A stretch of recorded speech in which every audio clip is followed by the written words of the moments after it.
Hello, friends. I am Chevy. Welcome to my shed. How are you today? How's life in your world? How's things where you are? I hope it's fantastic. I hope everything is wonderful. Everything here is great. And I didn't bring my Kindle down here today. I could have, but I'm not going to talk more about books for a little while. Just my book videos, I love doing them. I love reviewing anything. But reviews on this channel are the worst performing videos I could possibly put on this channel. And that's saying something considering how poorly my channel performs overall to say that I have videos that do worse. So book videos do the worst. Game reviews do slightly better than book videos, but my reading videos do absolutely the worst. But I did, since yesterday, I had today off from work because I needed to take care of some family stuff. And I'm waiting on something, which is what we're going to talk about. But since then, I have read Chris Tolbane's 3 short stories, novelettes. They're pretty short, that are based in the same universe as the Murder of Crow series, and they were okay. They were just kind of okay. Nothing amazing to talk about there, but I enjoyed seeing the world from different points of view. I think Chris has a really unique thing that he created. So that was fun. But we're not going to talk about that. What I really want to talk about is my UPS driver. No, I'm not going to talk about my UPS driver. I don't have a normal, regular one, but I do know that UPS basically never shows up here until about 7 o'clock, 7:30, 8, sometimes 9. It can be like pretty much any time at night. My UPS driver never comes early. And I'm waiting on something that is signature required, and I couldn't risk it, so I have it shipped to a pickup location that I can go sign for. It's CVS. You can reroute. So when I saw that it was coming tonight, we have soccer tonight, not going to be here, ship it to CVS. And I still haven't received a message, so I'm waiting to go pick it up. I was hoping to get it during the day. The point is, I have this company, Chevee Dodd LLC. It's the company that this channel runs through. It's kind of a company. If you know anything about how companies work, it's a single member LLC, which really means it's nothing. It's just me, right? And I file taxes as Chevee, not as Chevee Dodd LLC. It's not a real company. It's a shell that I can use to give myself a little bit of protection, because only the company's assets are directly responsible for the company's mishaps, unless I do something like gross misconduct, which ultimately I'd be liable for whatever. But it's a good tax shell, if nothing else, because I don't like giving out my Social Security number. But with an LLC, I can get an EIN, which is an employer identification number, and I can use that in lieu of my Social Security number, which is what I do. It also lets me write things off as business expenses to offset business income. You can do that with a hobby. Like, you don't, like,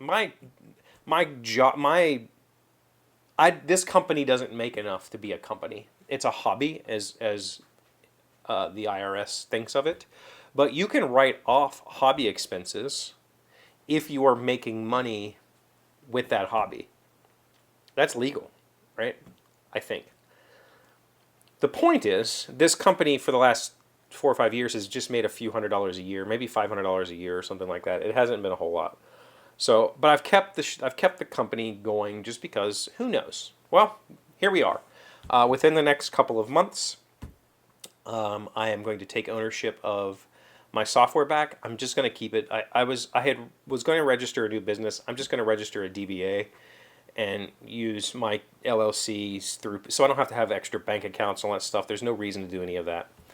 And I'm going to funnel that income through my company.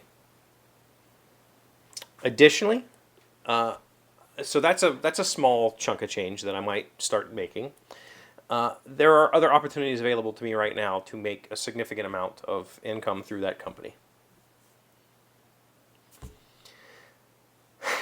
So, one of the stipulations of me taking back ownership of my software is that I cannot work on that software on state-owned hardware.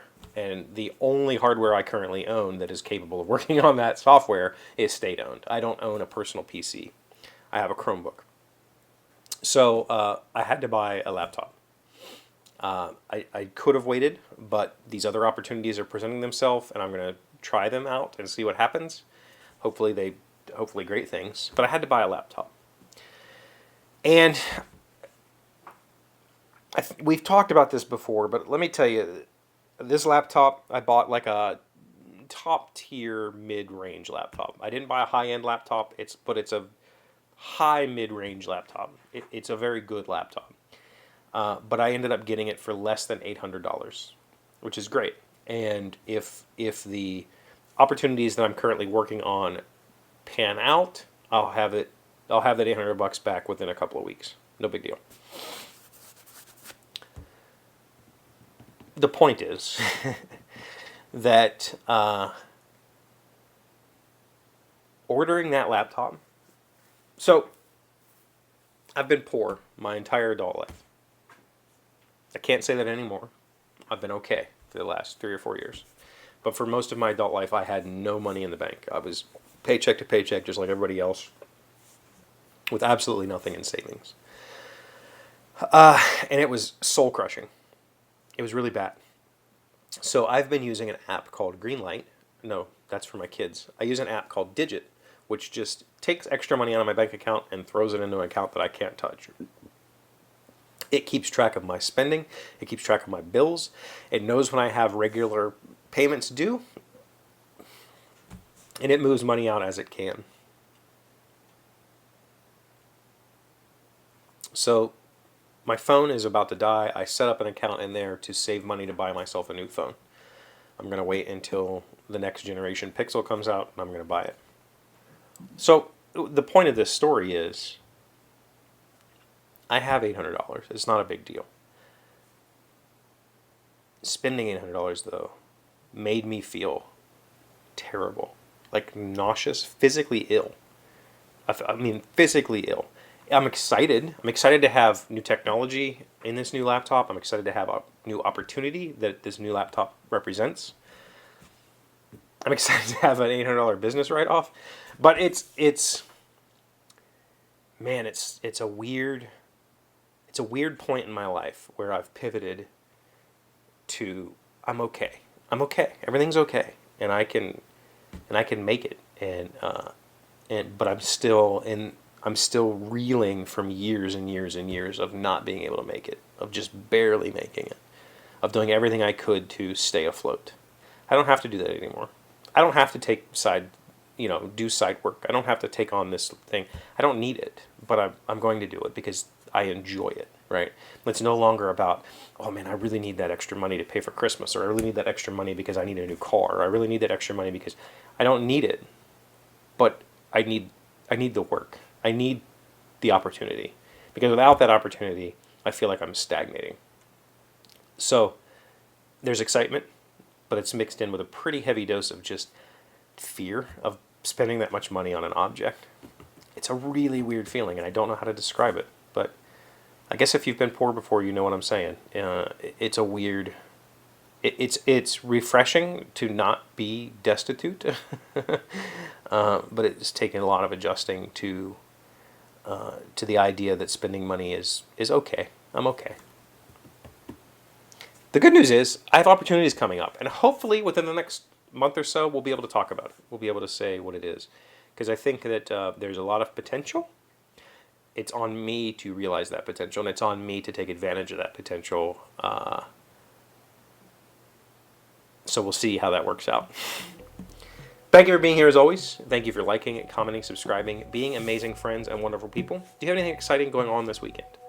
Let me know in the comments. I'll see you on Monday. Today's word you should know sounds smart is non compos mentis. It is an adjective meaning crazy, insane, not in one's right mind. When Bryce suggested he was considering the ministry rather than joining the family bond business, we were certain he was non compos mentis. Non compos mentis. NONCOMPOSMENTIS. What language is that? That doesn't read like Latin or Spanish to me, but that's definitely taken from some other language, right?